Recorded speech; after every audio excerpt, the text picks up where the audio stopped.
किसी भी फील्ड में ग्रो करना है तो आपको अपनी वीकनेसेस पे वर्क करना ज़रूरी है। आपको पता होना चाहिए कि हाँ, मेरी मिस्टेक्स क्या हैं, मेरे वीक पॉइंट्स क्या हैं। जब तक आपको ये नहीं पता होते तो आप कितना ही आगे एडवांस्ड कुछ कर लो, ये चीज़ आपको पीछे खींचेंगे ही खींचेंगे, ठीक है। तो आज की वीडियो में ऐसे कुछ मिस्टेक्स के बारे में डिस्कस करेंगे जो कि स्टूडेंट्स बहुत कॉमन कर, एंड अगर यार ये चीज़ आप जल्दी से जल्दी अवॉइड कर लोगे उतना बेटर रहेगा, उतनी जल्दी आपका स्कोर आ जाएगा, उतना टाइम आपको कम लगेगा, ठीक है। तो स्टार्ट करते हैं। ये तो चलो फर्स्ट पार्ट है, आगे और पार्ट्स भी आएंगे, ठीक है। The first one is not understanding the question well. इसका मतलब क्या है? फॉर एग्जाम्पल, अगर आपको क्वेश्चन गिवन है, ठीक है, आप okay, students mostly of topic क्यों जाते हैं? इसी रीज़न की वजह से जाते हैं कि उनको प्रॉपर पता नहीं होता कि हाँ यार, कि क्वेश्चन की डिमांड क्या है, क्वेश्चन क्या चीज़ पूछ रहा है एंड आप क्या चीज़ बता रहे हो। तो पूछ कुछ और है, आप बता कुछ और रहे हो।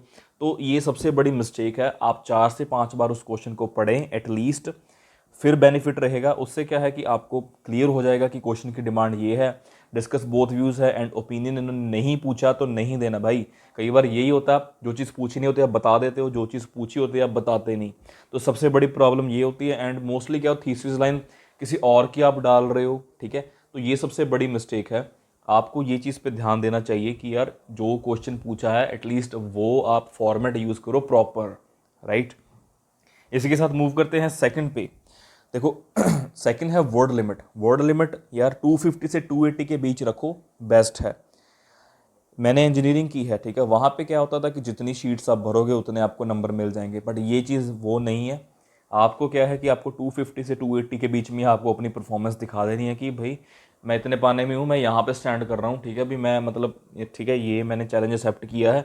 तो उसी में से आपको वो बैंड मिलेंगे। ज़्यादा लिखोगे तो बैंड कटेंगे, कम लिखोगे तो बैंड कटेंगे। तो ये आदत डाल लो कि वर्ड लिमिट आप अपनी काउंट करके रखो, एंड में देखो कि हाँ कितने वर्ड्स बनते हैं total, right. And third thing is, अगर आपकी मेरी तरह हैंड राइटिंग काफ़ी बैड है या ठीक है स्पेलिंग मिस्टेक करते हो तो डेफिनेटली आपका ठीक है स्कोर नहीं आ सकता, कम होगा, डिडक्ट होगा स्कोर। क्यों? देखो यार, चाहे स्पीकिंग है चाहे राइटिंग है, जब तक एग्जामिनर को अगर पहली बार में अगर कोई चीज़ क्लियर हो जाती है तो बैंड स्कोर वहीं पे मिल जाता है।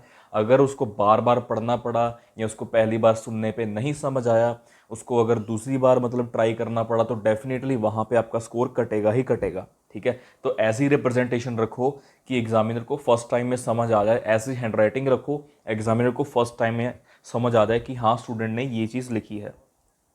Fourth is not planning the time well. जो भी आप अगर फॉर एग्जांपल जो टाइम है, टाइम मैनेजमेंट पे वर्क करोगे, वो कैसे करोगे? अगर आप रेगुलर कोई टास्क लिखोगे, टास्क 1 या टास्क 2, अगर आप टाइम लिमिट है ना, टाइम मैनेजमेंट करोगे तो ही सही रहेगा। अगर आपको नहीं पता, क्योंकि मैं स्टूडेंट्स को काफ़ी बार मैं उनको टाइम लिमिट का टाइम चैलेंज देता हूँ, जो मेरे पास ऑनलाइन स्टूडेंट्स हैं, ठीक है। बट आप भी उस चीज़ पे वर्क करो। कैसे? एटलीस्ट यार आप अपने एक लिमिट सेट करो कि इतने में मैंने इंट्रोडक्शन लिखनी है, इतने में मैंने ओवरऑल लिखना है, इतने में मैंने BP1 लिखना है, इतने मिनट में मैंने BP2 लिखना है। इस चीज़ पे फोकस करो पहले बिना टाइम पे, ठीक है। आफ्टर आफ्टर अ वीक या फिर आफ्टर 2 वीक्स ट्राई करो कि एक टाइम लिमिट सेट करो आप, ठीक है। फिर उस पर वर्क करो। इससे क्या आपका टाइम प्रॉपर प्लान हो जाएगा, आपको आदत पड़ जाएगी। अगर बिना प्लानिंग के चलोगे फिर स्कोर आने के चांसेस कम रहते हैं, ठीक है, desired score of course. Next is plan. अगर आपके पास कोई भी प्लान नहीं है कि हाँ यार मैंने ये प्लान यानी कि ये फॉर्मेट, ये आइडियाज़ मैंने बताने हैं, ठीक है, तब भी आपकी प्रॉब्लम, बिना प्लान के अगर कोई चीज़ करोगे तो डेफिनेटली प्रॉब्लम तो आएगी ही आएगी, ठीक है।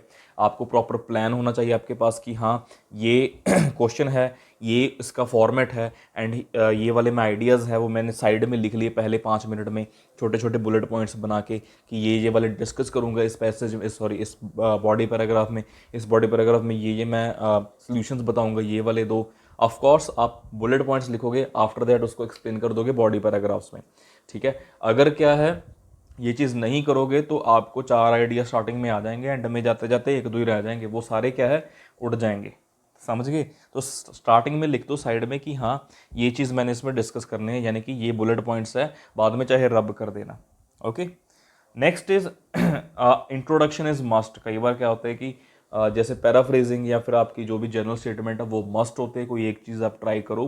अगर यार बिना बिना आप बोल सकते हो कि यार इंटरेस्टिंग, या फिर आप कहते जो अपने सॉरी अट्रैक्टिव इंट्रोडक्शन होती है, एटलीस्ट वो ट्राई करो। इतनी भी अट्रैक्टिव नहीं होनी चाहिए यार, मतलब ठीक है इंट्रोडक्शन आपके पास हो बढ़िया वाली, ओके सिंपल भी लिख दोगे कोई इशू नहीं, बट इंट्रोडक्शन इज मस्ट। कई बार क्या होता है कि बंदे स्टार्टिंग में स्टार्ट कर देते हैं, तो उसको प्रॉपर जो फॉर्मेट है वो रीड आउट करो आप, ओके।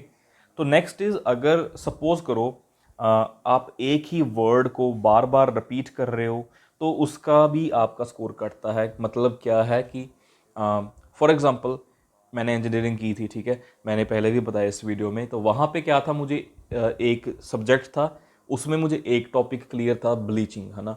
तो जो भी क्वेश्चन आया करे तो उसमें मैंने वो एक्सप्लेन कर देना, ठीक है। ऑफ कोर्स यार I was not a bright student that time, okay.